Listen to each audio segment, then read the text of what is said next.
ഞാനേ നിങ്ങൾ ഇറ്റലിയിൽ കിട്ടുന്ന ഒരു പഴം കാണിച്ചു തരട്ടെ. കാക്കി എന്നാട്ടോ ഇനി പറയണേ. ദാ ഇതാണ് സംഭവമേ. ഇതുണ്ടോ, ഇത് നന്നായിട്ട് പഴുത്താട്ടോ. ഇതുണ്ട്, ഇതിൻ്റെ ഇവിടെ കുറച്ച് വിണ്ടിരിക്കണുണ്ടോ. പിന്നെ ഇതിൻ്റെ തന്നെ പച്ചയും കിട്ടും കേട്ടോ.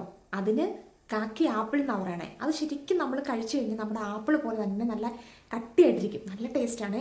പഴത്തിൻ്റെ കാര്യം പിന്നെ പറയണ്ട, നന്നായിട്ട് പഴുത്താണെങ്കിൽ ഭയങ്കര മധുരം കേട്ടോ. എനിക്ക് അങ്ങനെ എല്ലാ പഴങ്ങളൊന്നും ഇഷ്ടമില്ല, എല്ലാ ഫ്രൂട്ട്സൊന്നും ഇഷ്ടമില്ല. പക്ഷേ ഈ സാധനം എനിക്ക് ഭയങ്കര ഇഷ്ടമാണ്. ഇതിവിടെ കിട്ടുന്നതെന്ന് പറഞ്ഞാൽ ഒരു സെപ്റ്റംബർ ഒക്ടോബർ മാസത്തിൽ മാത്രമേ ഉണ്ടാവുള്ളൂ കേട്ടോ. അത് പെട്ടെന്ന് വന്ന് പെട്ടെന്ന് പഴുത്തങ്ങ് തീർന്നു പോകും. അപ്പം ഈ ഒരു സമയത്ത് മാത്രമേ ഇത് നമുക്ക് കിട്ടത്തുള്ളൂ കേട്ടോ. എന്നാ ടേസ്റ്റ് എന്നറിയാമോ? ഇതിൻ്റെ ഈ സംഭവം, ഇതിൻ്റെ ഇതില്ലേ മുകളിലത്തെ ഞെടുപ്പ്, അത് ഇങ്ങനെ അങ്ങ് പൊളിക്കണം. പൊളിച്ച് കഴിയുമ്പോൾ അതാ ഇങ്ങനെ വരും കേട്ടോ. നല്ല ടേസ്റ്റാണ്. എന്നിട്ട് ഈ തുറന്ന് കഴിയുമ്പോൾ കണ്ട ഇതാട്ടോ ഇതിൻ്റെ അകത്തിരിക്കണേ.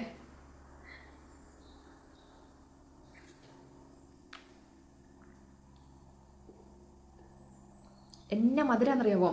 ഇതിങ്ങനെ നമ്മൾ വായിലിട്ടിട്ടിട്ട് ഇങ്ങനെ വരി കൊടുത്ത് ഞാൻ കയറി പൊക്കോളും. സെറ്റപ്പല്ലേ? എനിക്ക് ഭയങ്കര ഇഷ്ടമാണേ.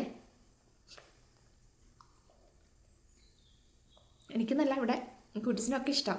പിള്ളേർ കഴിക്കത്തില്ല, അവർ പിന്നെ ഒന്നും കഴിക്കത്തില്ലല്ലോ. പക്ഷെ ഇതുണ്ടോ, ഇത് തൊലി കഴിക്കില്ല കേട്ടോ. നന്നായിട്ട് പഴുത്തന്നെ തൊലി കഴിക്കത്തില്ല.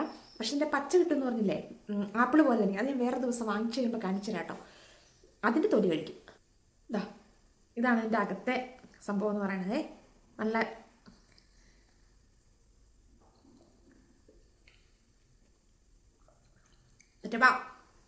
ആരും കൊതി വിട്ടരുത് കേട്ടോ. പോയി കഴിക്കട്ടെ.